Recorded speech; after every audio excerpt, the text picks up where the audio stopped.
Assalamu alaikum ji. This is Imran Ali. I've been forced by the narrative built around the Pakistani Chief of Army Staff, General Asim Munir, uh, very wrongly by very eminent people. I respect Ambassador Ajay Bisaria, his book. I respect Mr. Karan Thapar. Karan Thapar has been very fair. Some previous raw chiefs have been fair, but the general narrative against the Chief of Army Staff in India and also by the YouTubers of a particular party is absolutely wrong. And it is with this outrage that I felt that I've come here. It's unprecedented. I have no contact with the army chief or his team. I have no contact with any government office. This is my own feelings that I'm going to express to you, because there has been so much wrong speculation about Jan Lassen, and it then reflects onto Pakistan. You see, when you say Jan Lassen is in control, and you have every right to say that, probably it's correct, and then you first malign him as a hardliner, as somebody so obnoxious. I mean, I respect Karan. Karan has been so fair in this conflict, but twice or thrice I've seen him use the words, "if the COS instigated Pahalgam." I mean, we've been harping on what's the proof. It's such a blatantly wrong statement. Why would he instigate Pahalgam? So today I thought, because I had the good opportunity of spending in my official duties 3 days with him, and I've also spent a lot of time with some previous military chiefs during my diplomatic assignments. So today I want to clear something about this narrative that has been built against the COS, and it's because that narrative then reflects onto Pakistan. So first of all, we hear a lot about the OTS versus PMA controversy, but we seldom say that he's a sword of honor from OTS. He's one of the three army chiefs who is a sword of honor. So if you are putting him down, and there's no reason to put him down. My father was from OTS in pre-partition India, and I'm so proud of him. One of the finest officers. So um, he is one of the very few sword of honors, three sword of honors, who's from the officers training school, and you don't get a sword of honor just by being there. You have to be good. You have to be the best of the best. And this is what I'm trying to tell you, that the Chief of Army Staff of Pakistan probably has some unique characteristics which have not been brought about, and which should be part of his personality before you start labeling him as a hardliner or a unilateralist or all those things. The second most important thing which distinguishes this COS is his assignments. He is one of the most battle hardened chief of army staff that Pakistan has ever had. He knows about Balochistan. He was part of Radhe Fasad and all other anti-terrorist operations in the frontier. Knows the Durand line inside out.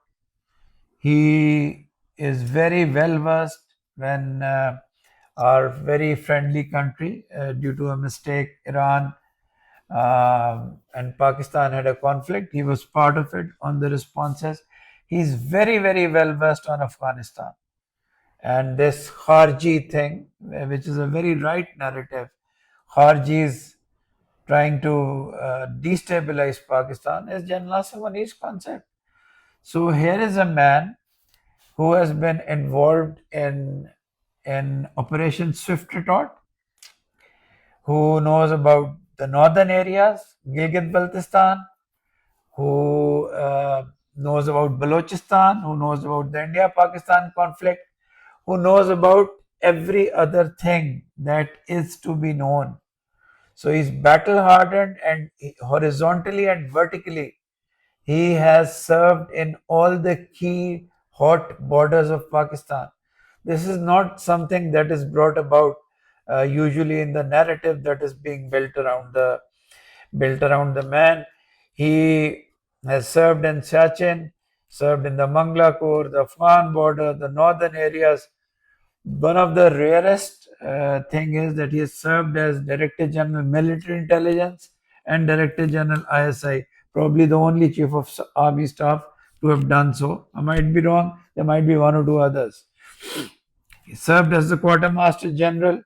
He went to the Fuji School in Japan and the Malaysian Armed Forces College. He's commanded the 30th Corps.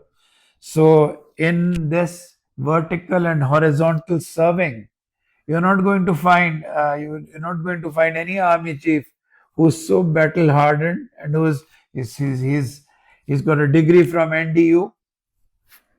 So please leave that OTS bullshit in terms of maligning or downgrading him. And this is to those Pakistani YouTubers who don't know anything about the military or the service. Then there was this controversy about his appointment.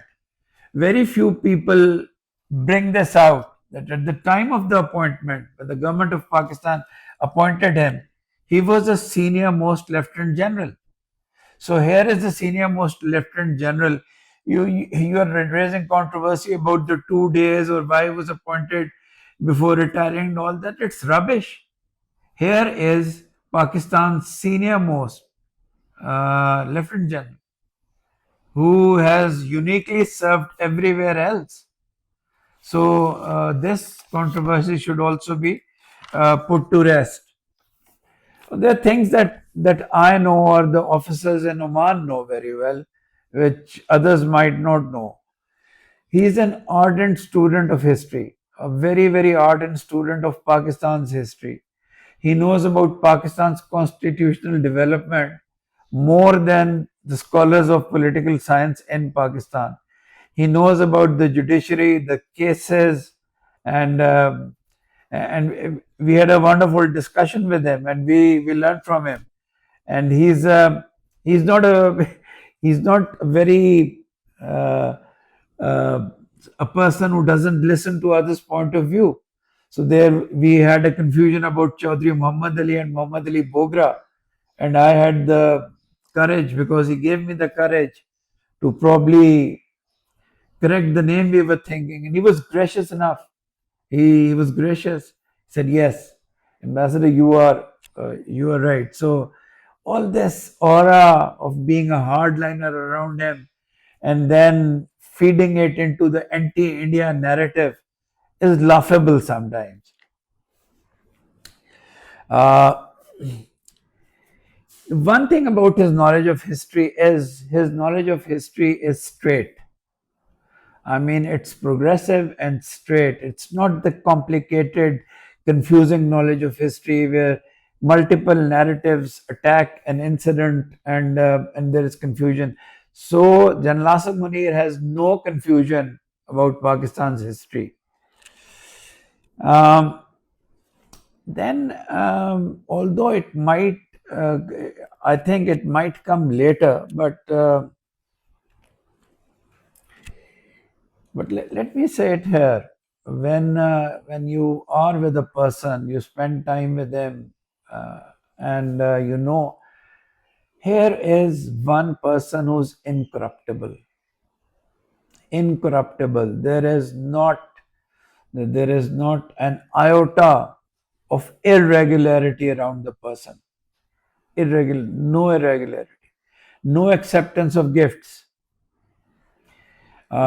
He wears when he's not wearing his uniform, he wears clothes that are not designer clothes, that are just normal Pakistani clothes, that what a quintessential middle class Pakistani would wear.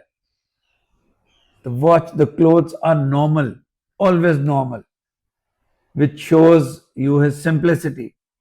And in terms of Pakistan, we've had very few people around whom the tag of incorruptible in the on the civil side or the military side could be. So here is an incorruptible man, and I can go further on it, but maybe not right now. Then there is this um, during the two conflicts, the one when in Balakot there was Operation Swift Retort. You should understand, and I'm very surprised at people I respect in India. I consider India a great country, and this in this crisis, my view has somehow dimmed. I'm very sorry, but it has dimmed this time. It has dimmed because people who were nuanced, who knew everything, I don't know why they deliberately took the aggressive mode this time. So you should remember that national honor is very important to Pakistanis, and I think I was in Spain at that time, and we were having the 23rd March function, Pakistan Resolution Day function, and if I remember correctly, somewhere before that, we had the Balakot, which of course was a blatant violation of Pakistan's territorial integrity. And all of Pakistan, not the army, all of Pakistan felt that there was a need to respond with honor. And what the Pakistan Air Force did, and he was DG ISI at that time, restored our sense of national honor. When you label Pakistan other things, remember one thing, that in terms of national honor, we all are united. Our national honor is very important to them. You come and you bomb Balakot, the trees or whatever, we'll pay you back.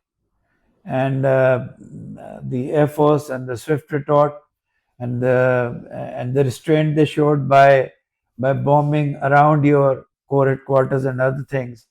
And then I hope you do discuss the anarchy in the decision making and shooting down your own helicopter. And but at the same time, remember, Pakistanis are not unilateral. I personally think that Abhinandan conducted himself with honor, with dignity, with poise. Poise is very important. And I always wrote and expressed my opinion against memes of Abhinandan Saab. He's an honorable man wherever he is. I wish him the best. So, swift retort, he was there, and this was the first instance of our redeeming our conventional national honor after decades. So that's why swift retort is important. We were not so fearful of the Iran attack, but there also we responded, and then we made up, and it was a confusion, and I don't know the intricate strategic details. I don't have access to it. Then, contrary to what is being made out, the COS is a constitutionalist. He has a strong belief in the Constitution of Pakistan. During the dinner table, just as the meal had started, for the third time, because I was very interested, I said, sir, if we go back to the drawing board, I used this sentence during my interaction with him for the third time.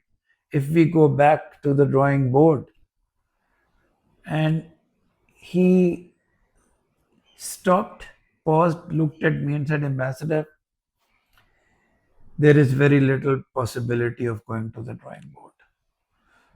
We will stay within the Constitution. We will fight within the constitution. We'll find ways within the constitution for what? For political stability, for economic development, for betterment of Pakistan. And I'll come to this betterment of Pakistan thing that is imbibed in his personality. I'll come to it later on. You have to structure these things. Then, what distinguishes him from others is that quest for economic development. And because we had broken the walls during our interaction, uh, and I mentioned the incapacity of the civil service of Pakistan to have economic development. I know many heads will shake and people will not like me for this. But the incapacity of the civil service for long-term economic development. The moment I discussed this, he said yes.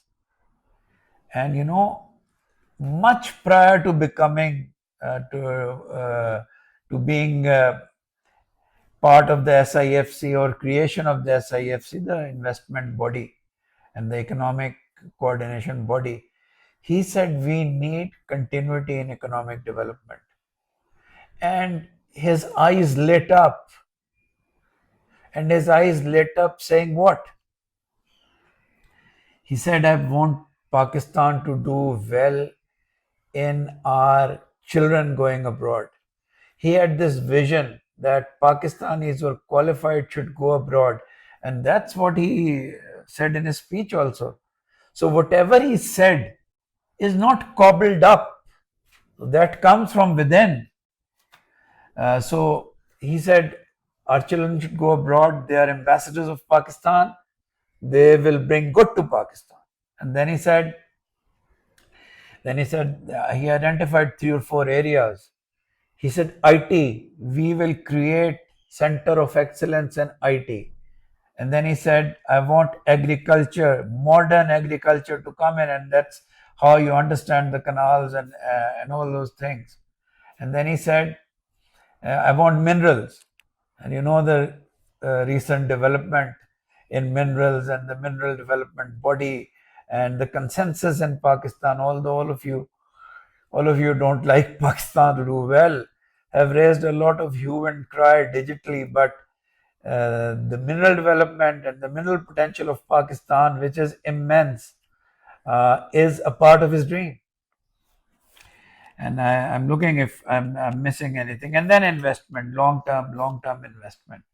While we are at the economy, and which you don't say is, how do you think the Pakistani currency rebounded after going into the 300s for the dollar?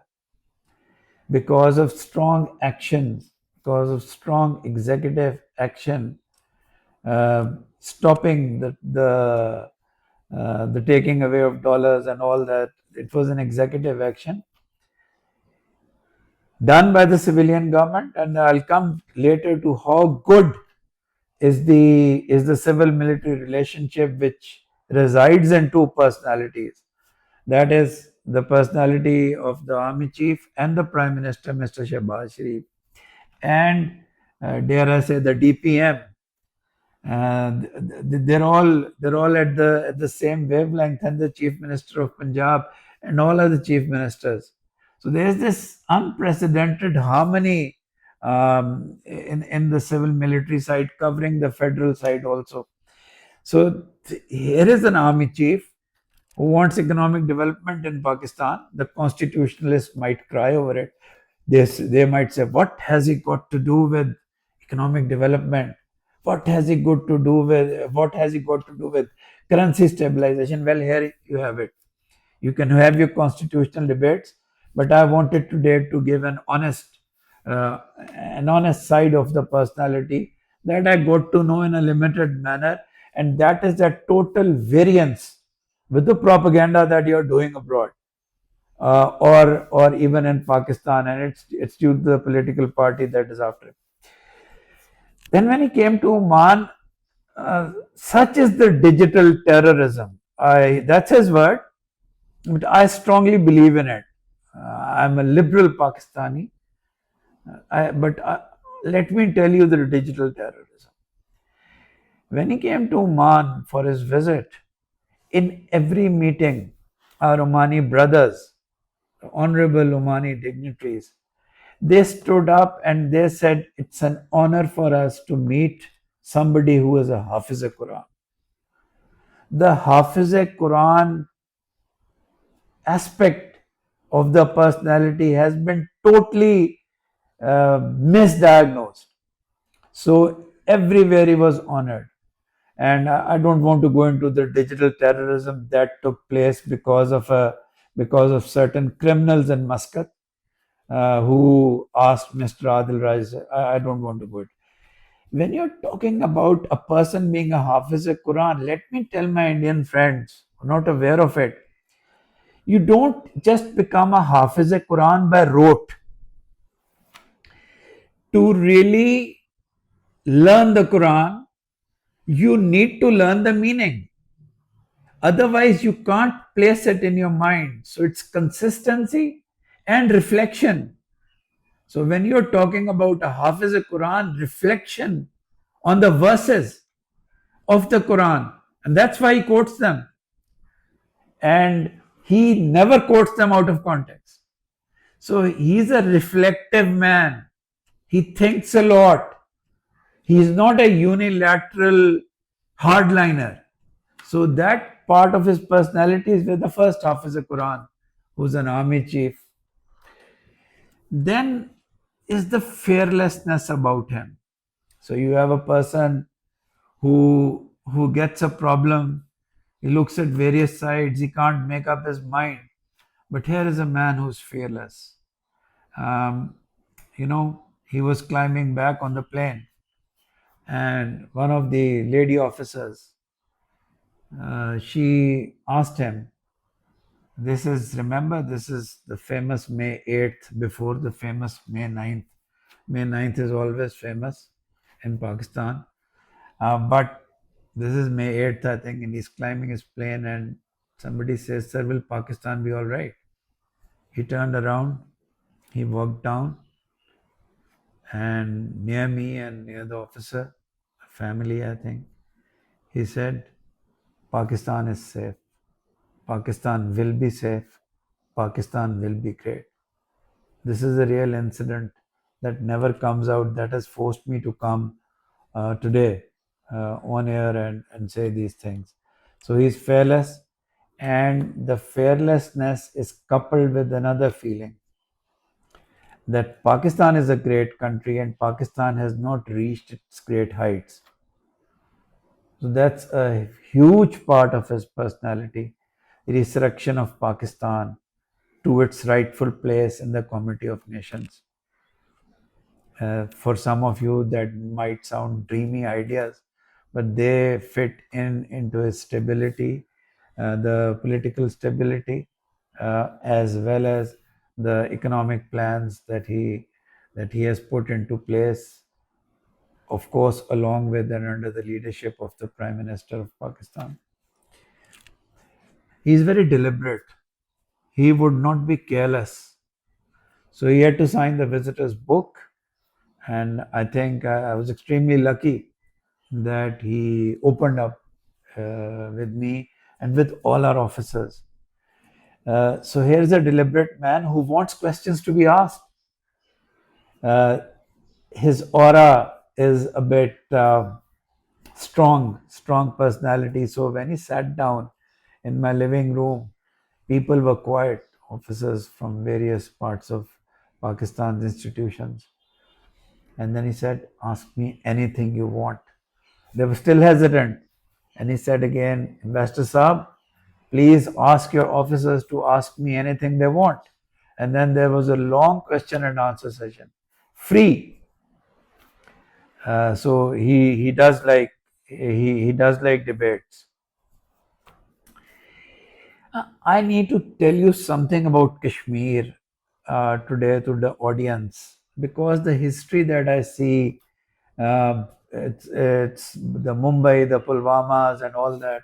Try to understand where Pakistanis who probably have the same historical narrative in their mind come from. So, our narrative is that Ratcliffe gave uh, gave a part of Gurdaspur wrongly against the population percentage to India, and eventually uh, 599 states went according to the partition principle. One state did not, that was Kashmir, and then Kashmir was taken over. So we feel in Pakistan we feel injustice because of that, but that's not what permeates us.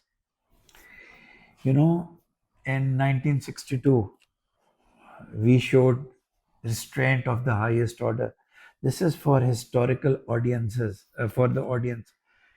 There is a history which you don't hear about, and this is a history which I want to tell you when I'm discussing the chief of the Pakistan Armed Forces. So in 1962 we showed restraint. In 1965 we showed restraint again on 1st September 1965, so that India would not cross the international border, which it did. We changed command uh, by sending General Yahya in place of General Akhtar Hussain Malik, who in a blitzkrieg had reached Akhnur. Akhnur was undefended. We could have taken Akhnur and we could have cut off Kashmir from mainland India. We did not. You still attacked us, and there was a ceasefire. So we feel that Kashmir, despite our restraints and despite the promises of the world in the 60s, the Americans, the British, to solve Kashmir, you did not do so. Our restraint went in vain. And then in 1971, you talk about non-state actors. You talk about Pakistan supporting non-state actors. We are the greatest victim of non-state actors. Yes, we made huge blunders in Bangladesh. Yes, every drop of blood of my Bengali brethren that was dropped, or that took place, and also of the West Pakistanis and the Biharis. A lot of blood was spilled in the beginning from 1st of March to the 26th of March when Operation Searchlight took place. Sorry, I can't restrain myself from bringing history into it. And then in the 80s, we did not start the insurrection in Kashmir. Mr. Kapoor, who's going to be the new uh, Assistant Secretary of State for South Asia, has written that it was India's mishandling which started it. And at that time, because the Mujahideen, which were created in Pakistan to liberate Afghanistan, they found another injustice where Muslims were being treated unjustly, and that's why they went there. But after all of that, Pakistan made the biggest sacrifice of all times twice. One due to the great statesman, Mr. Vajpayee, who came over to Pakistan, and the greatest statesman currently we have, Mr. Nawaz Sharif. The two statesmen met, and there was the back channel, and there was this legacy of Kashmir as peace. And then Pakistan made the mistake. We must admit it, that we made a mistake for Kargil.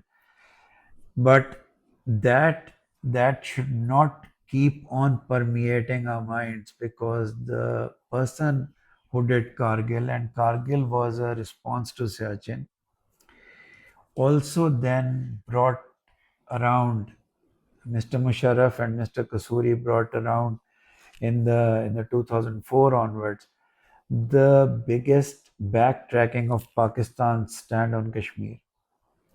We said that make the borders irrelevant, that let's do jointness. We stopped claiming Kashmir. Let's let the people of Kashmir meet.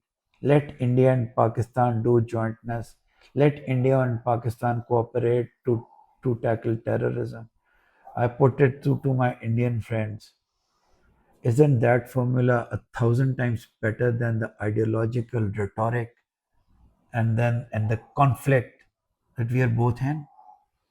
So it was Pakistan, along with, of course, Indian cooperation, who went back, and it was an honorable solution to the Kashmir conflict and to the terrorism, quote unquote, the terrorism problem that India and Pakistan face.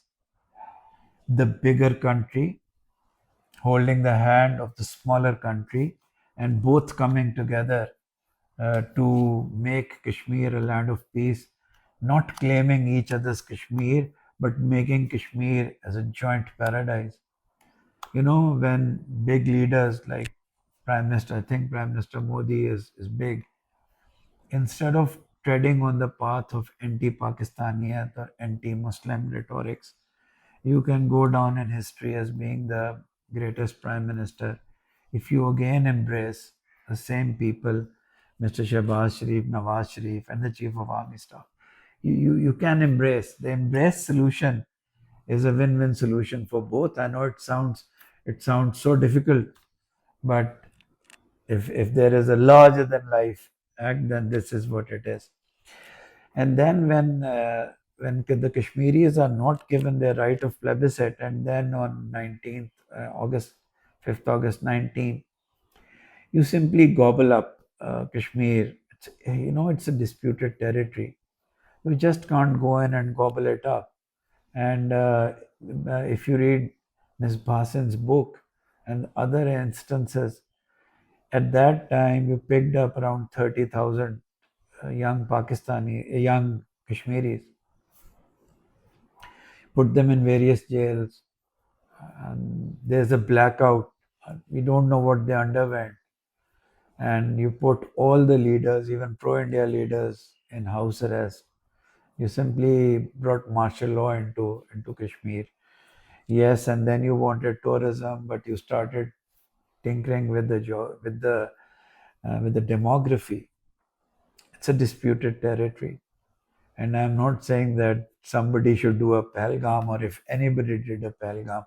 Pahalgam was done by somebody who wanted conflict between India and Pakistan. I don't know who did it. I hope they're found, and I have nothing but hatred against them. So that's what Mr. Asim Munir is. But I come to the last two aspects now. The speech. You think that if Pakistan had to do a Pahalgam, it would first do a speech? If Pakistan were to do a Pahalgam, or if the army chief was, I don't even want to say it, was in any way involved, these are people who don't know him. Would we speak about it? And the speech that the COS made to the expatriate Pakistani community was to rescue the narrative of Pakistan in the expatriate Pakistani community, to bring them here, to talk to them, to let them express, because a particular political party and some of its 5 or 8 digital terrorists, they were creating a narrative of Pakistan which was inimical to Pakistan. So he came here and then he went to the roots. This is the two nation theory that existed at that time. He brought them, and he told them that Pakistan can't be taken away. And he wanted to tell them that Kashmir is not a lost cause. It was just a conversation with the expatriate Pakistanis, the true ambassadors of Pakistan. But you forgot what else he said. He said Pakistaniyat should be taught to your children. This is my worry too. We feel the creation of Pakistan is a great event. And those of you who just malign Jinnah for being anti-Hindu or anything, remember Jinnah accepted the cabinet mission plan in the unity of India, if safeguards are given. That's another debate for another day for both Pakistanis and Indians. So here Um, in that speech was post Jafrabad.